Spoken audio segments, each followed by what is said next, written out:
بسم اللہ الرحمن الرحیم۔ السلام علیکم ورحمۃ اللہ وبرکاتہ۔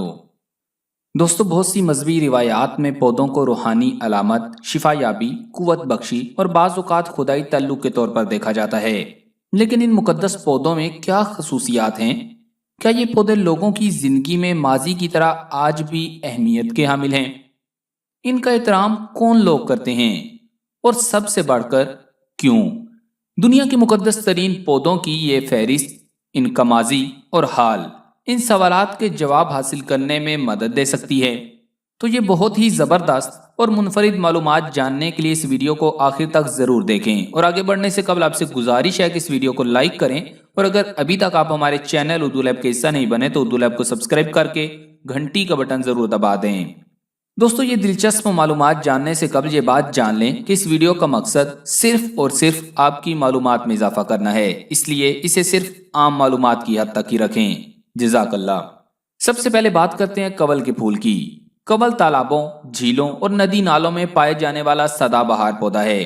یہ افغانستان سے لے کر ویتنام تک پھیلے ہوئے علاقے میں پایا جاتا ہے۔ مغربی یورپ میں اسے ماہر فطرت جوزف بینکس 1787 میں لے کر گیا۔ اس پودے کی جڑیں تو مٹی کے اندر ہوتی ہیں، جبکہ پتے پانی کی سطح پر تیرتے رہتے ہیں۔ پھول کی ڈنٹل پانی کی سطح سے کافی انچ اوپر اور مضبوط ہوتی ہے۔ ایک پودا 3 میٹر کے علاقے میں پھیل سکتا ہے۔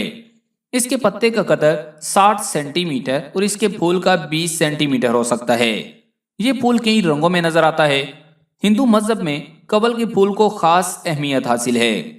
مشرقی روحانیت کا علم رکھنے والے جانتے ہیں کہ کنول کا پودا کئی معنی اور بیانیوں کی پرتیں ظاہر کرتا ہے۔ ہندوؤں کے لیے کنول کا خوبصورت پھول زندگی و پیداوار، اور بدھوں کے نزدیک پاکیزگی کی علامت ہے۔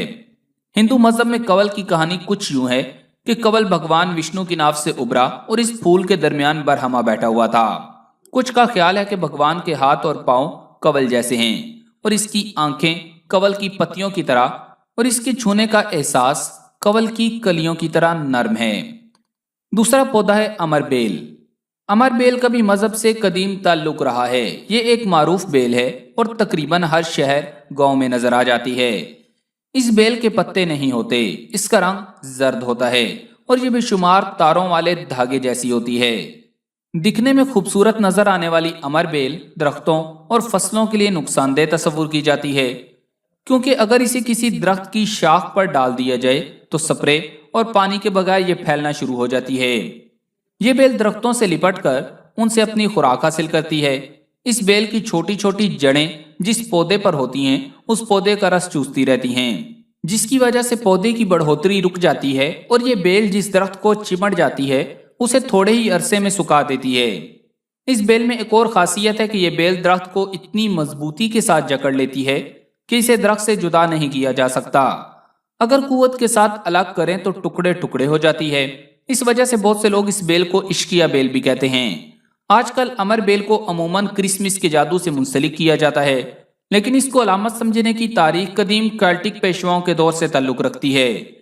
انہیں یقین تھا کہ امر بیل سورج کے دیوتا ٹورس کا جوہر ہے، اور جس درخت کی شاخوں کے ساتھ امر بیل بڑھتی ہے وہ درخت بھی مقدس ہو جاتا ہے۔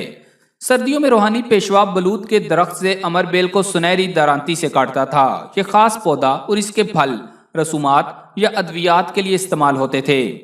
تیسرا پودا ہے ناگ پھنی۔ ناگ پھنی کا پودا خاردار ہوتا ہے۔ اس کے پتے سام کے پھن کی مانند موٹے اور رطوبت سے بھرے ہوتے ہیں۔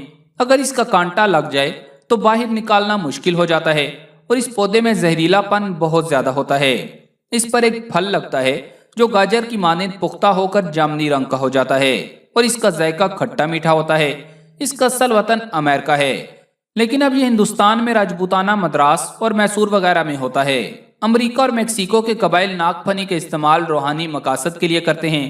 ناگ پھنی ایک چھوٹا سا گٹھلی کے بغیر کیکٹس کا پودا ہے جو امریکی ریاست ٹیکساس کی جنوب مغربی اور میکسیکو کے سرائی علاقے میں قدرتی طور پر اگتا ہے، اور اس کے استعمال مقامی افراد روحانی مقاصد کے لیے استعمال کرتے ہیں۔ میکسیکو کے انڈینز اور شمالی امریکہ کے مقامی قبائلیوں کا اعتقاد ہے کہ یہ مقدس پودا خدا کے ساتھ رابطے میں مددگار ثابت ہوتا ہے۔ اس کے استعمال دعائیہ تقریبات میں کیا جاتا ہے۔ روحانی طاقتوں کے لیے صرف مقامی قبائل ہی اس کے استعمال نہیں کرتے،